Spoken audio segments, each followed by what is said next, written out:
ദൈവനാമത്തിന് മാത്രമുണ്ടാകട്ടെ. യെശയ്യാ പ്രവാചകന്റെ പുസ്തകം 54 അധ്യായം 1 മുതൽ 3 വാക്യം വരെയാണ് നമ്മൾ നോക്കുന്നത്. ബൈബിൾ പഠിക്കുമ്പോൾ നമുക്ക് മനസ്സിലാക്കാൻ കഴിയുന്നത് ദൈവത്തിൻ്റെ പദ്ധതികൾ ഒരിക്കലും ഇസ്രായേൽ കൊണ്ടോ ഇസ്രായേലിലെ ജനങ്ങൾ കൊണ്ടോ അവസാനിക്കുന്നില്ല.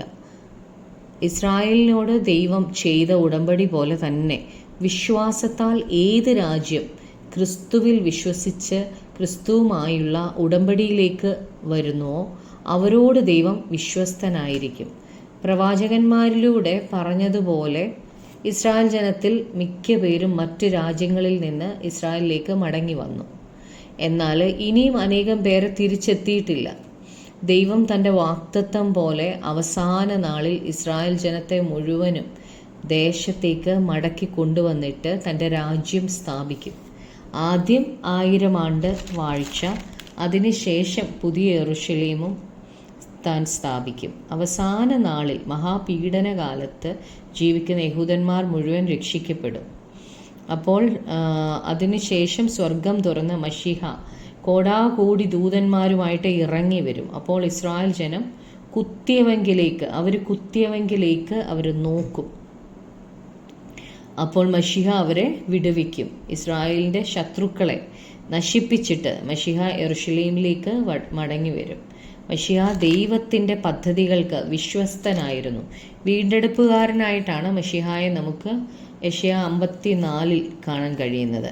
1 വാക്യത്തിൽ പ്രസവിക്കാത്ത മച്ചിയെ ഘോഷിക്ക, നോവ് കിട്ടിയിട്ടില്ലാത്തവളെ പൊട്ടിയാർത്ത് ഘോഷിക്ക, ഏകാകിനിയുടെ മക്കൾ ഭർത്താവുള്ളവളുടെ മക്കളെക്കാൾ അധികം എന്ന് യഹോവ അരുളി ചെയ്യുന്നു. അപ്പോൾ മക്കൾ ഉണ്ടാകാത്ത ഒരു സ്ത്രീ ആയിട്ടാണ് ഇവിടെ ഇസ്രായേലിനെ പറയുന്നത്. മക്കൾ ഉണ്ടാകുന്നത് ഒരു അനുഗ്രഹമാണ്. ഒരു സ്ത്രീയെ വിളിച്ചിരിക്കുന്നത് മക്കൾ ഉണ്ടാകാനായിട്ടാണ്. ഒരു പുരുഷനും മക്കൾ ഉണ്ടാകണം. എന്നാൽ ഇവിടെ പ്രസവിക്കാത്ത മച്ചിയെ എന്നാണ് വിളിക്കുന്നത്. ഇവൾക്ക് മക്കളില്ലെങ്കിലും അവൾ സന്തോഷം കൊണ്ട് ആർക്കുകയാണ്. ഇതിൻ്റെ കാരണം ലോകത്തിന് മനസ്സിലാകത്തില്ല. ഭർത്താവ് ഉള്ളവളുടെ മക്കളെക്കാൾ അധികം ഏകാകിനിക്ക് മക്കളുണ്ട് എന്നാണ് ഇവിടെ പറഞ്ഞേക്കുന്നത്. അത് ദൈവത്തിൻ്റെ പ്രോമിസാണ് ഇസ്രായേലിനോട്.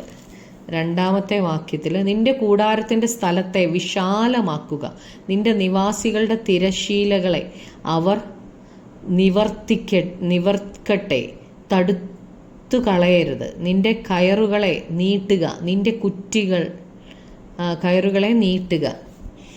ലോകത്തിലുള്ള പല രാജ്യങ്ങളും ഇസ്രായേൽ ഇല്ലാതെയാകും,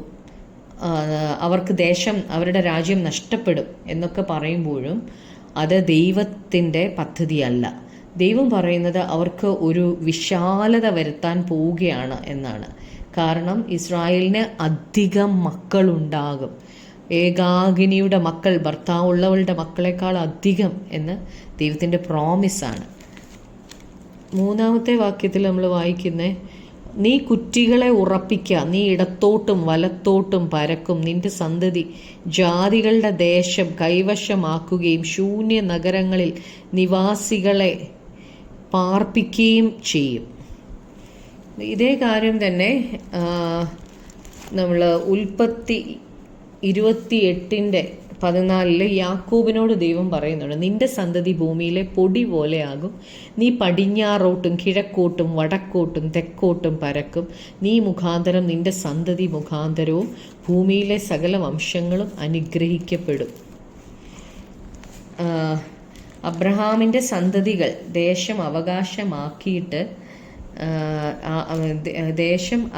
അബ്രഹാമിൻ്റെ സന്തതികൾക്ക് ദേശം ദൈവം അവകാശമായിട്ട് കൊടുക്കും. ദേശത്തെ എല്ലാ ജനത്തെയും ദൈവം അനുഗ്രഹിക്കും. ദൈവം അവരെ വർദ്ധിപ്പിക്കും. അപ്പം നമുക്ക് പ്രാർത്ഥിക്കാം. കർത്താവായ യേശുവേ, എൻ്റെ കർത്താവേ, അപ്പാ, ഞങ്ങളുടെ ജീവിതത്തിൽ കർത്താവേ അപ്പോൾ ലോകം പറയുന്ന അല്ലല്ലോ കർത്താവ് ഞങ്ങളുടെ ജീവിതത്തിൽ നടക്കുന്ന കർത്താവ്. യേശുവെ, അങ്ങയുടെ പ്രോമിസസ് ഒന്നും മാറിപ്പോകത്തില്ലല്ലോ കർത്താവ്. ഞങ്ങളുടെ ആൽഫയും ഒമേഗയും അങ്ങാണല്ലോ, ആദ്യനും അന്ത്യനും അങ്ങാണല്ലോ കർത്താവ്. യേശുവെ, ഞങ്ങളുടെ ഭാവി അറിയുന്ന കർത്താവ്. അപ്പോൾ അങ്ങയുടെ സ്നേഹത്തിനായി നന്ദി പറയുന്നു കർത്താവെ. അങ്ങയുടെ വാഗ്ദത്തങ്ങൾ എത്രയുണ്ടെങ്കിലും അത് ക്രിസ്തു യേശുവിൽ ഉവ്വെന്ന് തന്നെ ആകയാൽ നന്ദി പറയുന്നു യേശുവെ. നന്ദി കർത്താവെ. അങ്ങ് ആഗ്രഹിക്കുന്ന പോലെ ഒരു ജീവിതം നയിച്ച് അങ്ങയുടെ സന്നിധിയിൽ എത്തുവാൻ തക്കവണ്ണം ഞങ്ങൾക്ക് അങ്ങയുടെ കൃപ വേണം അപ്പാ യേശുവെ. അനേകരെ നേടുവാൻ തക്കവണ്ണം പരിശുദ്ധാത്മാവ് ഞങ്ങളെ സഹായിക്കണേ. ഞങ്ങൾ ദേശത്ത് നിന്ന് തെക്കോട്ടും വടക്കോട്ടും കിഴക്കോട്ടും പടിഞ്ഞാറോട്ടും കർത്താവെ ആത്മാക്കളെ തടുത്തു വെക്കരുതെന്ന് പ്രാർത്ഥിക്കുമ്പോൾ ഞങ്ങളുടെ പ്രാർത്ഥന കേട്ട് അനേകരെ ക്രിസ്തുവിലേക്ക് അങ്ങ് നടത്തുന്ന കൃപയ്ക്കായി നന്ദി പറയുന്നു യേശു ക്രിസ്തുവിൻ്റെ നാമത്തിൽ തന്നെ. ആമേൻ, ആമേൻ.